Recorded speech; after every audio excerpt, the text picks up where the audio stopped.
Talcaran descended through Earth's atmosphere like a silent predator, his ship's cloaking device seamlessly blending with the clouds. The target had been elusive, slipping through the fingers of galactic assassins for months. Zanara, the political defector, had fled to Earth, a planet he considered primitive, a backwater of archaic traditions and useless weapons. He scoffed as the planet's green forests sprawled below him. What kind of fool would seek refuge here? The hunt would be swift. His plasma blades were ready, the cloaking technology flawless. Earth's inhabitants posed no threat to him. Their outdated weaponry couldn't scratch his armor. He adjusted the controls and activated the scanners. His ship pinpointed Zanara's signal deep in a forest, the dense canopy no match for his advanced tech. With practiced precision, he landed in a clearing, the ship vanishing from view as he disembarked. His boots crunched softly on the underbrush as he moved with purpose. The forest was alive with sounds, chirping insects, rustling leaves, but Talcaran tuned them out. His senses were sharper than any creature lurking in the shadows, and his AI companion fed him real-time data on the environment. Nothing could surprise him. This was just another mission. Yet something felt off. He paused, narrowing his eyes beneath his helmet. The dense trees seemed to close in around him, the air growing thick with an unfamiliar tension. He scanned his surroundings, seeing nothing but endless greenery. The target was close, just beyond the next ridge, but he couldn't shake the feeling of being watched. AI, scan for additional life forms, he muttered. Scanning. No additional threats detected. The AI responded in its usual monotone. Talcaran pressed on, dismissing the unease as a product of Earth's oppressive humidity. This planet was a jungle of backwardness, nothing more. As he crested the ridge, Zanara's signal blinked closer on his HUD. She was hiding in a cave, her pulse steady, unaware of his approach. Talcaran allowed himself a small smile. This would be over before sunset. His hand hovered over the hilt of his plasma blade as he prepared to enter the cave. Then it happened. Without warning, something sliced through the air, silent, deadly. Talcaran barely moved in time. An arrow, an actual arrow, zipped past his head, embedding itself in the trunk of a tree with a thud. He stared at the shaft for a moment, incredulous. An arrow? His instinct kicked in. Talcaran activated his cloaking field, his form shimmering as he vanished from sight. AI, analyze the projectile. Primitive weapon. Arrow composed of carbon fiber, feathered for stability. No immediate threat. Talcaran scoffed. Primitive indeed. But there was something about that shot. It wasn't random. The precision was unnerving. Whoever fired it knew exactly what they were doing. He scanned the trees but saw nothing. The forest was quiet, the insects had stilled, and the breeze felt colder. Another arrow shot through the air, this time faster. Talcaran dodged, barely. His cloaking device flickered for a split second. He froze, fingers brushing the hilt of his blade. Impossible. Cloaking field disrupted. The AI informed him. Analyzing interference. Material from the arrowhead contains a compound that disrupts local electromagnetic fields. The frustration building within him flared. His tech, the best in the galaxy, was malfunctioning because of an arrow? Talcaran clenched his jaw. Whoever this archer was, they had become more than just an annoyance. He needed to end this quickly. He sprinted toward the cave, his form still shimmering but flickering in and out of visibility. Another arrow came, this time grazing his shoulder. Pain flared as the projectile tore through his armor, leaving a shallow gash. Talcaran hissed in disbelief. His plasma blades sprang to life, crackling with energy. Show yourself! He barked into the empty forest. Silence answered him. The trees stood still, mocking him with their serenity. His AI chimed in. Movement detected to the east. 300 meters. Talcaran spun toward the direction of the movement and sprinted. His speed, augmented by cybernetic enhancements, allowed him to close the distance in seconds. But when he arrived, there was nothing. Just the quiet, unyielding forest. An arrow lodged itself into the ground at his feet. His cloaking device sputtered out of existence entirely, leaving him exposed. His heart pounded in his chest, anger mixing with something unfamiliar, doubt. Whoever was out there wasn't just a marksman. They were toying with him. He reached for the plasma blades again, but before he could ignite them, a figure stepped out of the shadows. Clad in dark, simple clothing, with a bow slung across his back, the human archer appeared calm, collected. His face was obscured by the hood of his cloak, but his eyes glinted with confidence. "You don't belong here," the archer said, his voice low but steady. "This forest doesn't take kindly to intruders," Talcaron sneered. "Do you think your toys will save you, human? I am a galactic assassin, trained to kill with technology beyond your comprehension." The archer's grip tightened on his bow. "Technology isn't everything." He raised the bow again, drawing an arrow and aiming it at Talcaron with effortless precision. "This place teaches you to respect the old ways." Before Talcaron could respond, the archer released the arrow. It flew with uncanny speed, faster than any projectile he had ever encountered. It was aimed directly at his chest, and his tech systems screamed in warning. He barely dodged, but the arrow caught the edge of his armor, sending a shockwave through his body.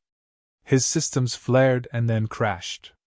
His cloaking device, his weapons, everything went dark. Talcaron stumbled, falling to one knee, utterly exposed. "You've underestimated Earth," the archer said, stepping forward. "And that will be your downfall." Talcaron's mind raced as the realization set in. His tech was failing, his weapons were useless, and this human, this archer, had turned the tables on him. He reached for his emergency beacon, preparing to call for reinforcements, but before he could activate it, another arrow whizzed past his hand, knocking the beacon to the ground. Talcaron's eyes widened as he stared up at the archer, who was now knocking a third arrow. The assassin's pulse quickened. For the first time in his career, he was truly, completely vulnerable. The archer drew the bowstring back. "Let's see how far your arrogance gets you now." The arrow was loosed. The chapter ends here. The arrow flew, a blur of deadly precision, and Talcaron's instincts screamed at him to move. But his body was slow, sluggish. His systems were still rebooting, and his muscles felt heavy, unresponsive. The arrow struck the ground beside him, embedding deep into the earth with a muted thunk. He exhaled sharply. A warning shot. The archer lowered his bow slightly, still watching him with an unshakable calm that infuriated Talcaron. In his world, fear of assassins like him was universal. Yet this human showed no fear, only a quiet, unsettling confidence. Talcaron's pride flared, pushing back against the confusion and rising doubt gnawing at his mind. He was a galactic assassin, trained to eliminate targets with precision and efficiency, regardless of the odds. But here, on this backwater planet, his advanced weaponry and cloaking devices had failed him. His enemy wasn't some primitive fool with a bow and arrow. This man was a predator in his own right. He needed a new approach. Slowly, Talcaron rose to his feet, keeping his movements deliberate, non-threatening. "You think you've won?" he asked, his voice laced with venom, even as his hand subtly slid toward the compartment on his wrist that held a hidden energy blade. "You're playing with forces you don't understand." The archer didn't respond immediately. He studied Talcaron with eyes that gleamed like they could see through him, evaluating every movement, every intention. Talcaron's fingers brushed the blade's release mechanism, ready to strike the moment the human's guard dropped. But the archer's voice broke the silence first. "I understand more than you think," he said quietly. "Your technology isn't your strength. It's your crutch." Talcaron's eyes narrowed. "A crutch? You're delusional. And you're predictable." The archer's hand moved almost imperceptibly toward his quiver, and Talcaron tensed. But instead of an arrow, the archer drew a small object, tossing it onto the ground between them. It clicked and unfurled, some sort of containment field, glowing with faint blue energy. "I've disrupted your cloaking tech, your energy weapons. This is the last piece," the archer continued. "That field neutralizes all your remaining electronics. You're defenseless. Talcaran's hand froze inches from the hidden blade. Panic threatened to surface, but he crushed it beneath his cold exterior. He still had his physical strength, his training. You think a few tricks will stop me? Without warning, Talcaran lunged, abandoning his subtlety. His blade flashed as he swung it toward the archer's throat in one swift motion. But the archer was already moving, stepping back with a fluid grace that belied the simplicity of his weapon. He knocked an arrow in the blink of an eye, drawing the bowstring back effortlessly. For a heartbeat, Talcaran was caught in the archer's aim. The moment stretched, his breath catching as his eyes locked with the human's calm, unyielding gaze. But the arrow wasn't loosed. Instead, the archer lowered his bow slightly. I didn't come here to kill you, the archer said, his voice steady, even as Talcaran held his ground, the energy blade humming softly. You're not my enemy. Talcaran blinked, the words registering slowly. What are you talking about? He spat, disbelief creeping into his voice. He couldn't allow himself to believe this human could be anything more than another obstacle. Your arrogance will get you killed. Perhaps, the archer replied, his tone maddeningly calm. But I'm not the one in danger here. Talcaran tightened his grip on the blade, frustration coursing through him. This was a game. It had to be. He couldn't afford to be distracted. Zenara was still in the cave, her location undeniable. His mission came first. But this human, this archer, was standing in his way. Talcaran needed to finish this. The archer took a step back, giving Talcaran just enough room to make his next move. But instead of charging, Talcaran paused, something gnawing at him. This man's confidence wasn't bravado. It was calculated. And if there was one thing Talcaran had learned in his years of assassination, it was that confidence without reason was suicidal. Why? Talcaran growled. Why are you protecting her? You don't know what she's done. The archer's expression softened, but only slightly. I know enough. She's not a threat to Earth. Talcaran scoffed. Not to Earth. But to the galaxy? She's a fugitive. She's dangerous. The archer's gaze flicked toward the cave entrance, barely visible through the dense foliage. And you're here to execute her because she's dangerous? I'm here to finish my mission. Talcaran shot back. You're in the way. The archer raised an eyebrow, the faintest hint of amusement crossing his features. Funny, I thought the same thing about you. The tension between them was palpable, the forest eerily quiet, as if holding its breath. Talcaran's thoughts raced. He couldn't understand why this human, with no apparent stake in the galactic political struggle, would stand between him and his target. It made no sense. Unless... You know something. Talcaran muttered, his eyes narrowing. Something about her that I don't. The archer didn't respond, but his silence was answer enough. Talcaran's mind began to work furiously, trying to piece together the puzzle. Zenara wasn't just running, she was hiding on Earth for a reason. And this human was part of it. Before Talcaran could press further, the ground beneath them shuddered. A deep rumble echoed through the forest, shaking the trees and sending a flock of birds into the sky. The archer's expression darkened. They've found you, the archer said quietly, turning his gaze toward the sky. Talcaran followed his line of sight.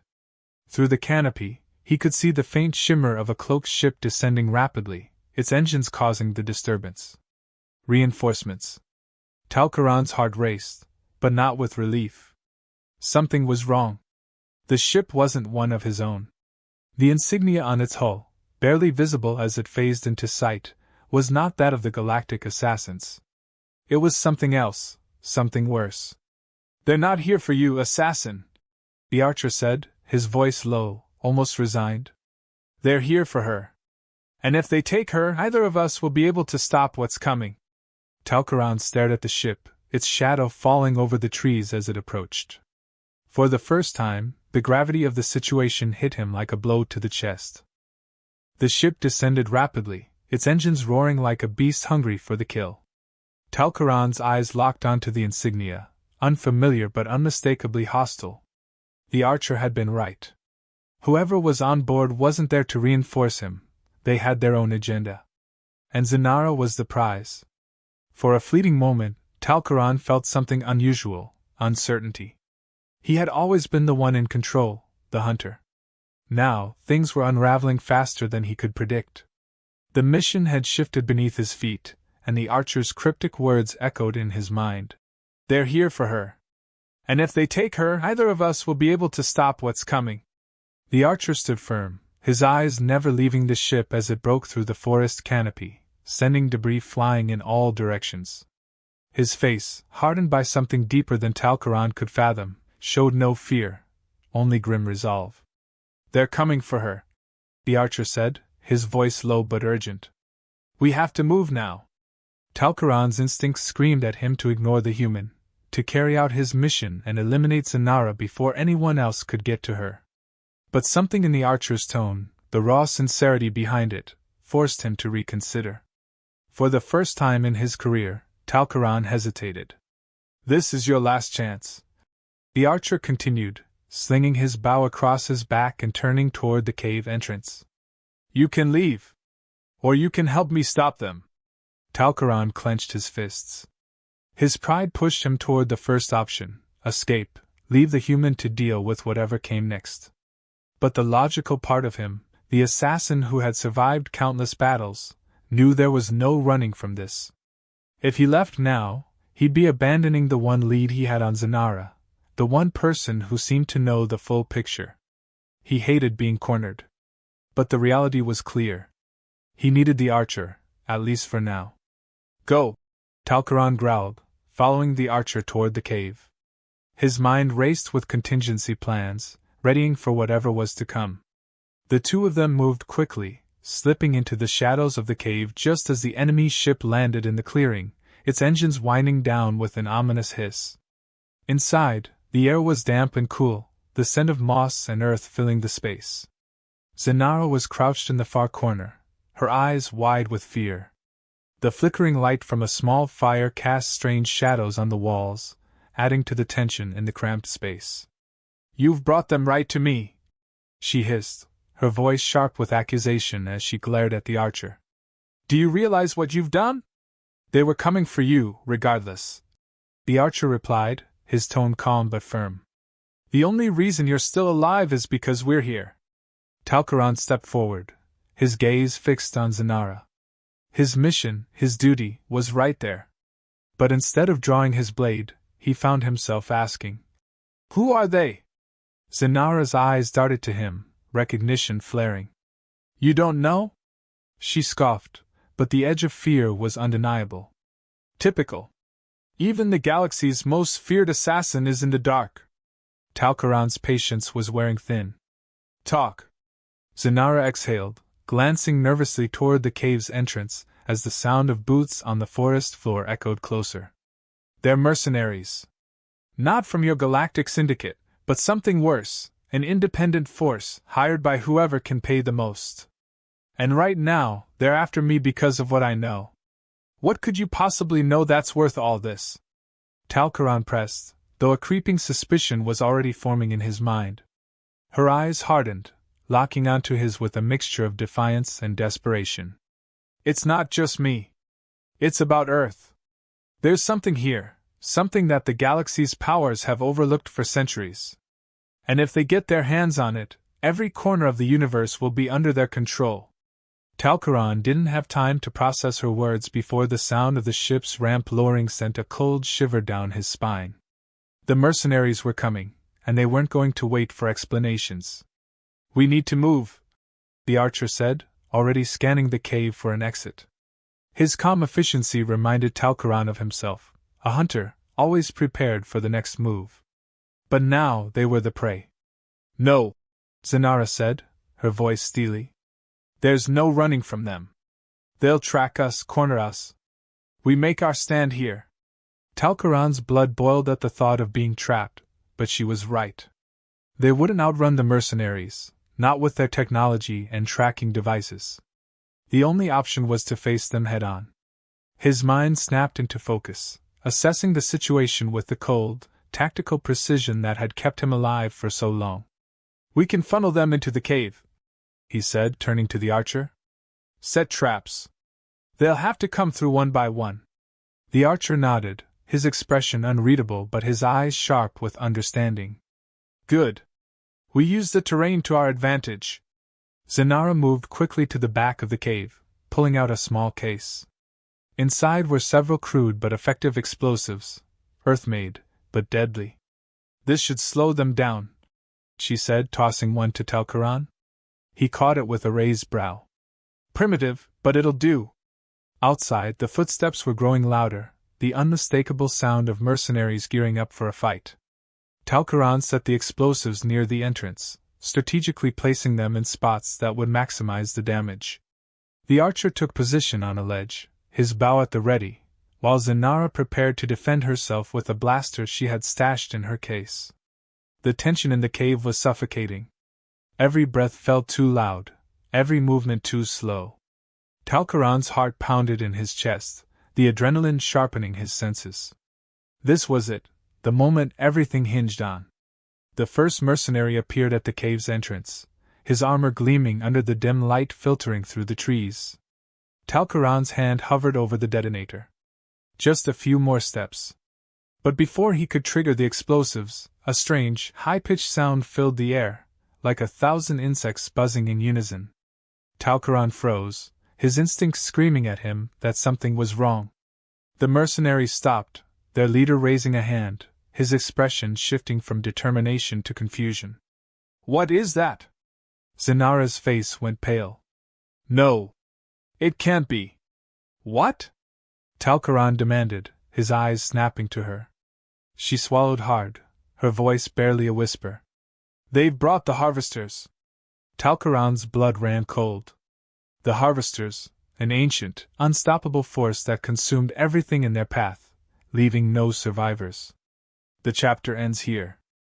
Talcaran's muscles tensed as the forest air buzzed with an unfamiliar, electric hum. He had been trained to ignore distractions, but this sound was different, unnatural, piercing through his every instinct. The ship had landed moments ago, its descent violent and ungraceful for a vessel of its kind. And now the noise. Something was coming. Something worse than he had anticipated. His pulse quickened as the human archer beside him pulled another arrow from his quiver. The archer's movements were steady, measured, completely unaffected by the growing tension. Talcaran found himself, for the first time, admiring the human's calm, though he would never admit it aloud. The sound grew louder, closer. It wasn't just an approaching enemy. It was something, alive. Talcaran's mind raced through the possibilities, filtering through all the species and technologies he had encountered in his years as an assassin. None of them matched the eerie hum that now seemed to reverberate through the very earth beneath his feet. Harvesters! Zenara whispered, her voice barely audible from the back of the cave. The fear in her tone sent a cold chill down his spine. Talcaran turned to face her, eyes narrowing. What do you mean, harvesters? He demanded, his usual calm fraying. Zenara, the fugitive he had been sent to kill, was now his only source of information about this new threat. He hated relying on her, but he had no choice. They're machines, Zenara said, stepping forward, her face pale under the dim cave light. Ancient, sentient machines. They don't stop. They don't bargain. They consume everything in their path, organic or mechanical. I thought they were just a myth. But if those mercenaries brought them here... She trailed off, eyes wide with terror. Talcaran clenched his fists, his mind already calculating. He didn't have time for myths. The machines, whatever they were, needed to be dealt with. His mission had become more complicated by the second, but that didn't change the fact that Zenara was still his target. The only difference now was that survival had been added to the list of priorities. How do we stop them? The archer asked, his voice cutting through the tension like a blade. Talcaran could see that the human was already analyzing the situation, preparing for what was to come. The archer's eyes, sharp and focused, never wavered from the mouth of the cave. Zenara shook her head, her voice shaky. You can't stop them. You can only run. Talcaran's patience snapped. We're not running. he growled, stepping toward her. If these harvesters are as relentless as you claim, then running is pointless. We need a plan. Zanara stared at him, her fear momentarily overtaken by surprise. You don't understand, she said, her voice soft but firm. I barely escaped them once years ago. They wiped out entire colonies. You can't fight them with brute strength or technology. They adapt. They evolve. Talcaran's mind was already working, racing through his options. He had fought countless enemies, each more dangerous than the last. But machines that could adapt, evolve, consume everything in their path, this was something entirely new. He had no knowledge of their weaknesses, no strategies to rely on. For the first time, the weight of uncertainty pressed down on him. What about this planet? The archer asked, his voice still calm despite the growing dread in the air. You said Earth had something they overlooked. Something they want. What is it? Zanara hesitated, glancing between Talcaran and the archer. She seemed to be wrestling with her own thoughts, her own fear. But the hum of the harvesters was getting louder. Time was running out. They want the resources, she finally said, her voice breaking. There's something about the minerals here, something deep beneath the surface. It's rare, and it's what the harvesters need to fuel their endless expansion. They'll strip the planet bare if they get to it. The realization hit Talcaran like a punch to the gut. If these machines were after Earth's resources, then they wouldn't stop until they had consumed everything. It wasn't just Zanara's life at stake anymore. The entire planet was in danger. Then we don't let them get to it, the archer said, stringing another arrow, his face grim. We make our stand here. Talcaran's eyes flicked to the human. He hated to admit it, but the archer was right. Running wasn't an option. They had to fight, even if the odds were impossible. Fine, Talcaran said, his voice steely. But we do it my way. He moved quickly, surveying the cave's entrance, calculating the best points of defense. He had no explosives left, but there were other ways to trap the enemy, slow them down, buy time. Zanara's fear might have clouded her judgment, but his wasn't. He was an assassin, trained to adapt, just like these machines. Lay down suppressive fire from the ridge, Talcaran instructed the archer. Aim for anything that moves. I'll handle the explosives. The archer nodded without question, already moving to position himself. Talcaran grabbed what little they had left, Zanara's crude explosives, and began rigging them near the entrance. His movements were fast, efficient. There was no room for error. As the hum of the harvesters grew closer, Talcaran's focus sharpened. Every instinct in his body was screaming at him to fight, to survive. The machines might be relentless, but so was he. Zanara stood by, her hands trembling as she clutched her blaster. We're not going to make it, she whispered, more to herself than anyone else. We will, Talcaran snapped, his voice cutting through her fear. Stay focused. You've survived them before. You'll do it again. But even as he said the words, doubt gnawed at the back of his mind.